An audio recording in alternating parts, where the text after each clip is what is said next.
Con el paso de las horas, salen nuevas informaciones acerca de esa retirada de Mauricio Claver Carón de nuestro ecosistema. ¿Ante qué estamos aquí? Es la pregunta. ¿Un héroe, un villano o una pieza narrativa para justificar lo que se ha venido haciendo mal en el país desde el tutelaje? Créanme que esto le interesa saberlo. Ahora, le va a entrar un fresquito porque la justicia de Estados Unidos acelera el proceso contra Alex Saab y ya hay fecha de juicio. Además, se acercan las elecciones del midterm, del medio término en los Estados Unidos, y ya el presidente Trump comienza a recalcular varias cosas. Por eso, el mensaje que le ha enviado a Chevron y a otras petroleras, y por eso también podría haber alguna sorpresita. Y después de 10 días de secretismo, el régimen recordó que tiene que aparentar que no se olvidaron de la tragedia del doble terremoto y actualiza las cifras. Y hay una cosa más que no se la puede perder. Así que acompáñenme a repasar las noticias de última hora y te las cuento hoy, martes 4 de agosto de 2026. Augusto Navarro en tu espacio que lleva por nombre Apolítico y comenzamos. Quiero comenzar hoy refiriéndome a una entrevista sumamente interesante porque dejó algunas reflexiones para este continuo proceso que todos, usted, yo, todos, enfrentamos a diario, esa búsqueda de la salida de la dictadura y la tan anhelada democracia, que aunque imperfecta, es diametralmente opuesta a los horrores de la revolución bolivariana. En el programa Venezuela Late, Martín Rodil tuvo una participación que viene a darnos luces acerca de esa salida de Mauricio Claver Carón en el manejo de ese plan de 3 fases que ya se siente como de 100 fases. Pero hay que puntualizar algo muy importante primero. Lo que ya se ganó en apenas 7 meses. Porque hoy estamos hablando abiertamente de una posible depuración del registro electoral, de construir un sistema de votación nuevo, de cedular de nuevo al país, donde después de años de fraude documental, ya ni siquiera se sabe con certeza quién es venezolano y quién no. A ese punto hemos llegado con la mafia gobernante. Y es que usted recordará casos convenientes como el de la cédula chimba, usted se acuerda, según ellos, ¿no?, que llegó a ser ministro, del que vamos a hablar más adelante, o detallitos como la cantidad de pasaportes que se entregaron a operadores de células terroristas islámicas, trabajo por cierto cubierto por múltiples medios internacionales y que CNN expuso de manera magistral hace algunos años. Y tengo que reconocerlo, aunque no comulgue con CNN. Durante la conversación, y bajo ese marco referencial, el argumento más ambicioso de la noche llegó cuando Martín Rodil dejó Washington a un lado en términos concretos de política y se fue a mirar un poco más lejos, hacia una competencia que quizá muchos venezolanos todavía no conectamos con nuestro propio país, la carrera por la inteligencia artificial. Algo de eso había dicho María Corina también. Porque Estados Unidos necesita, además de microchips, una cantidad de energía que hoy no tiene instalada para sostener sus centros de datos en los próximos años, y Venezuela, con las mayores reservas de petróleo y de gas del planeta, es, en ese cálculo frío de Washington, el activo que les estaba haciendo falta. Ahí Rodil expuso también la verdadera lectura detrás de esa broma repetida de Trump de que quiere que Venezuela sea el Estado 51. Y no se trata de una anexión como tal, sino de un cortejo del deseo de asegurarse un suministrador energético estable y aliado. Si esa apuesta se cumple, la industria petrolera podría recuperar en 5 años lo que ni sus fundadores, los de PDVSA, se imaginaban cuando la convirtieron en la segunda petrolera estatal más grande del mundo después de Saudi Aramco. Y quienes siguen religiosamente este contenido ya recordarán desde hace cuánto comenzó este humilde servidor a hablarles de esa ala pragmática de la administración de Trump que ve en una anexión el sueño dorado de la energía. Pero el punto central no es ese. El punto central orbita en los acontecimientos recientes a nivel político en nuestro país y que tienen que ver también con la salida de Mauricio Claver Carón. Pero vamos por pasos, ¿verdad? Mauricio Claver Carón, cubano-americano y exfuncionario, quien además fue presidente del Banco Interamericano de Desarrollo y que tuvo roles en el Consejo Nacional de Seguridad de los Estados Unidos y otras tantas funciones con Trump, actuó como asesor no oficial muy influyente en la política hacia Venezuela tras la captura del dictador Maduro, involucrado en acuerdos de deuda, por ejemplo, el negocio con Centerview, en petróleo, según reportes de Reuters, y muchas cosas más. Su salida se reportó como voluntaria por él, ya hablamos de esto, pero fuentes describen que esta fue forzada por preocupaciones de conflictos de interés y de supervisión. Martín Rodil, investigador venezolano radicado en Estados Unidos, con trayectoria en temas de corrupción, de narcotráfico, experto en el cártel de los soles y además colaborador con agencias como la DEA, enmarcó todo esto como el ejemplo de que los sistemas funcionan incluso en el expediente venezolano, donde sí, también hay oportunistas y también se pueden depurar. Y allí comienza todo, la frase para el titular. Ese señor era casi un mercader de la tragedia, ha dicho. Según lo que expone, su salida es consecuencia directa de que el sistema de checks and balances, contrapesos, digamos, en Estados Unidos, funciona. No se generó solo por una razón política la salida, sino por una razón judicial, una razón legal. Indicó que no puede profundizar aún, pero que señala que las instituciones detectaron y desactivaron un comportamiento extraño en Claver Carón, y lo describe como casi un mercader de la tragedia y alguien que se arrogó a un rol de virrey en los asuntos venezolanos. Habla también de un grupo de personas de Estados Unidos que como buitres vieron la oportunidad de devorar los restos o las sobras de Venezuela y hacer negocios en medio de la tragedia. Y es que el sistema estadounidense, según Martín, detectó esos intentos de pescar en río revuelto y los está desmontando porque aquí los sistemas funcionan. Cuando alguien se traga la luz, paga su multa. Además, el investigador celebra el hecho como prueba de que incluso alrededor del expediente venezolano, donde abundan oportunistas, hay controles y también hay consecuencias. Su reemplazo sería por un profesional del Departamento de Energía de los Estados Unidos que está vinculado a operaciones de alivio post-terremoto. Y este cambio busca de alguna manera reinstitucionalizar la relación energética y enfocarse en la recuperación de la capacidad de producción petrolera de Venezuela en lugar de un enfoque netamente oportunista. Pero Rodil soltó otra línea que es para colocar en los calendarios. Escuche bien esto. Porque este investigador en inteligencia, en seguridad hemisférica y en crimen transnacional ha dicho una cosa pero sin anestesia. Escuche bien. El chavismo, el cártel de los soles, tiene fecha de caducidad marcada en calendario y ellos lo saben internamente. ¿Y cuál es la fecha que señala? Ya se la voy a contar. Porque cabe destacar que como contexto agregado hay un proceso silencioso. Oficiales del cártel de los soles pasando a retiro sin ruido. Algo, por cierto, de lo que hablamos la semana pasada acá en este programa. Colectivos desarticulados. Hay otros movimientos. Y es que Estados Unidos reconoce a los generales de Venezuela, sí, a los más de 2.000, por nombre y apellido e incluso ADN. Y no quiere caos, sino una cirugía para extirpar el cáncer sin colapsar al paciente. Y cuando comenzó a hablar sobre la mesa de trabajo, apunta a que no es una negociación libre entre iguales, sino un mandato forzado por Estados Unidos muy al estilo Trump. Los actores del régimen se tienen que sentar en la mesa bajo presión porque o cumplen o se enfrentan a la cárcel. Se está reinstitucionalizando el sistema electoral, el registro civil, la electricidad con empresas, por cierto, de los Estados Unidos ya trabajando en plantas termoeléctricas y también el petróleo, con esos fondos en las cuentas especiales del Departamento del Tesoro para la reconstrucción y también con la prohibición de venta libre a países que benefician a criminales. Para Rodil, el proceso venezolano está bajo controles estadounidenses reales, no solo retórica, capaces de neutralizar incluso a operadores cercanos al poder cuando cruzan los límites, cuando hay conflicto de interés, cuando hay oportunismo en los contratos de deuda o de petróleo. Se pasa de mercaderes de la tragedia, de buitres profesionales, a técnicos orientados en la recuperación productiva. Y eso, por supuesto, refuerza el optimismo controlado, porque el desmontaje es silencioso, forzado y estratégico.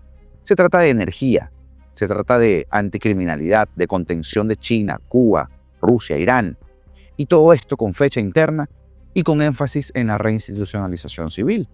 Ahora, la fecha de esa salida, que ellos ya conocen, la dirá él mismo en este programa, porque me voy a comprometer a traerlo y que conversemos acerca de esto. Pero ya le voy a adelantar algo. No va a pasar más de un año desde el día de hoy. Y ya usted sabrá por qué o cómo. Espere esa conversación. Por cierto, antes de entrar en el tema del ministro, Trump acaba de exigirle a Chevron y a otras petroleras de los Estados Unidos que según él están ganando fortunas con el petróleo venezolano, que bajen los precios de la gasolina acá en Estados Unidos de inmediato. Miren ustedes. Y es que, ya usted sabe, se aproximan las elecciones de medio término y ya se siente la presión en la Casa Blanca. Según Reuters, las exportaciones petroleras totales de Venezuela bajaron por segundo mes consecutivo desde que se llevaron a Maduro. El pico máximo fue en mayo, con 1.24 millones de barriles diarios, pero en junio bajaron a 1.2 y en julio volvieron a caer hasta 1.16 millones. Pero a pesar de eso, fíjense ustedes, las exportaciones de petróleo hacia los Estados Unidos, porque les hablaba en general, han subido desde el 3 de enero. En ese mes se habían llevado 284,000 barriles, pero en julio 786,000, lo que representa 68% de las exportaciones totales del crudo venezolano. Y cada día que pasa, se le vende menos a Europa y a India y más a Estados Unidos. Por su parte, Chevron se estaría llevando entonces diariamente, solo Chevron, 293,000 barriles y como ellos anunciaron hace poco, y aquí lo amplificamos, Chevron prácticamente está terminando de cobrar toda la deuda del régimen. Y están felices gracias a Trump. Y es que Venezuela también aumentó exportaciones de subproductos que son derivados del petróleo, petroquímicos, desde 224,000 toneladas métricas en junio a 324,000 toneladas métricas en julio, pendientes ahí con el mocho cabello.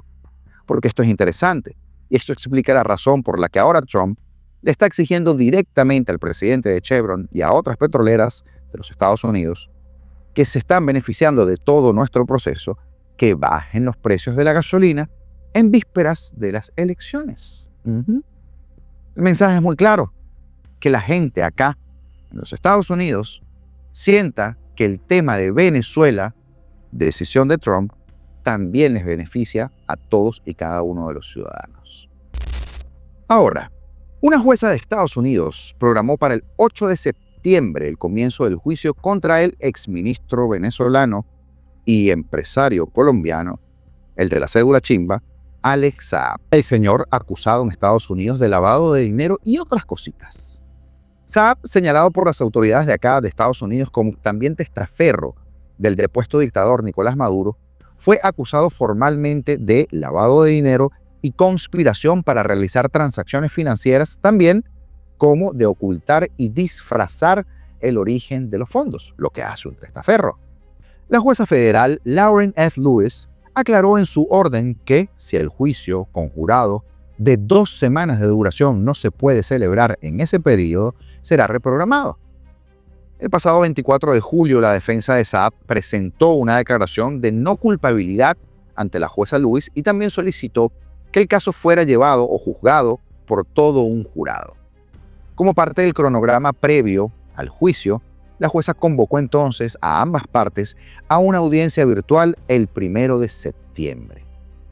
Saab compareció por primera vez ante los tribunales de Estados Unidos el pasado 18 de mayo, por segunda vez, 2 días después de ser deportado desde Venezuela a Estados Unidos, aunque, recuerde usted, que según la comadreja, Carvajalino, Roy López, Madeleine García y toda esa caterva, el camarada Saab sigue en su casa tranquilo y todo esto son fake news.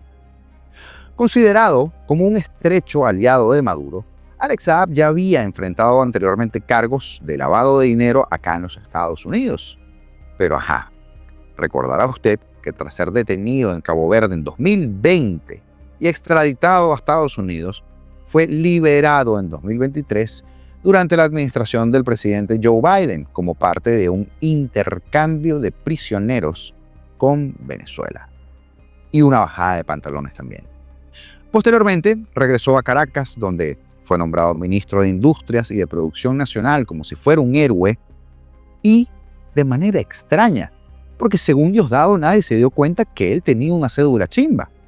Pero bueno, ahora a enfrentar la justicia real. Y gracias a todos nuestros miembros que son parte de la comunidad, también a quienes nos ayudan vía super chats, super thanks o gift, porque son muy importantes. También a ti que estás viendo este video, porque sin ti nada tiene sentido. Así que, si no lo han hecho, dejen su like en este momento, suscríbanse al canal si todavía no lo han hecho, porque de esa manera nos ayudan muchísimo a seguir creciendo, a que sigamos haciendo este trabajo todos los días y que nuestra voz, que es su voz, también llegue a más rincones. Continuamos. Ahora algo rapidito. Hay revelaciones nuevas del medio Axios que hacen su aparición en la jugada política de este momento. Aunque esto es material para un video más extenso o material extenso para otro video, según Axios hay frustración en Estados Unidos con la lentitud con que los petroleros invierten en Venezuela. Recuerden lo que siempre les he dicho, el muro, ¿verdad? División dentro de la administración de Trump porque hay funcionarios del Departamento de Estado y sectores MAGA del gobierno que están acusando al Departamento de Justicia de solo querer favorecer a las grandes petroleras y que están dejando por fuera a los pequeños inversionistas que están dispuestos a asumir aún riesgos mayores, pero también hay preocupaciones de a quién le están dando los contratos en Venezuela, porque hablan de compañías recién formadas con potenciales vínculos a China y corruptos de Caracas. Importante trabajo en este contexto de los midterms, que si no lo tocamos en nuestro proyecto de la República esta noche, se los dejo para el programa del día de mañana. Ahora, fíjense en esta sorpresa. Jorge Rodríguez publicó el día de ayer un nuevo balance oficial sobre las consecuencias del doble terremoto del pasado 24 de junio, luego de que se tardó 10 días sin divulgar cifras. De repente, ayer se acordó que entre tanta corrupción tienen que aparentar ser gobierno, ¿no? El reporte elevó a 6.125 el número de personas fallecidas, lo que representa 579 muertes más de las 5.546 reportadas hace 10 días. Bueno, 11 ya. A través de su canal de Telegram, Rodríguez difundió un boletín correspondiente al 3 de agosto, en el que también mantuvo en 6.462 la cifra de personas rescatadas, el mismo número informado en el balance anterior. No han habido más rescates. Otro de los cambios más notorios se registró en la atención médica. Mientras el parte del 24 de julio contabilizaba 47.942 pacientes atendidos, el nuevo boletín asegura que la cifra ascendió a 60.992, es decir, 13.000 personas más adicionales. En materia de vivienda, el chavismo también informó que ha entregado 287 viviendas a las familias afectadas. Además, indicó que 43.679 viviendas fueron evaluadas y que 41.624 presentaron algún tipo de afectación. De ese total, el reporte clasifica 25.325 viviendas como habitables, 9.866 con uso restringido y 6.433 como de alto riesgo. Esa cifra sustituye el dato anterior que solo informaba 17.907 damnificados, 856 edificios afectados y 190 edificios colapsados. Todo sin detallar el estado estructural de las viviendas inspeccionadas. El nuevo balance también incorpora un dato que no figuraba en el parte del 24 de julio, el retiro de 346.000 toneladas de escombros, equivalente según el boletín oficial al 16.51% del total estimado. En contraste, desaparecieron del informe varios indicadores que sí estaban presentes hace 10 días, entre ellos el número de familias atendidas, 128.324, campamentos transitorios, 107, personas alojadas en los campamentos, 23.811, alimentos distribuidos, agua suministrada, efectivos desplegados, voluntarios, rescatistas internacionales y la cifra oficial de réplicas que en ese entonces se ubicaba en 1.500.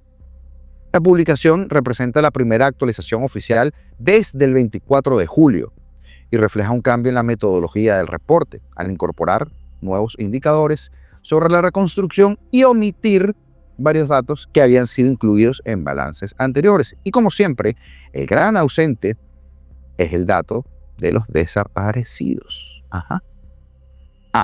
Y antes de despedirme, una cosita más. Mucho cuidado con las protestas, mucho cuidado con el hartazgo de la gente, con la presión social, porque la graciecita del anuncio de Delcy pidiéndole a las personas que ahorren electricidad en su casa y agua cuando tienen apagones por más de 8, 9, 10 horas continuas, diarios o interdiarios, eso puede salir muy caro. No estamos en épocas para que sigan exhibiendo su cinismo. No estamos, Delcy Rodríguez. Aunque, ¿sabes qué? Mejor síguete equivocando. De repente aceleras tu caída. La fecha, ya le dije. Pronto tendremos a Martín Rodríguez en este espacio. Señores, esta noche nos vemos en el canal de la República y recuerden, pasamos lista.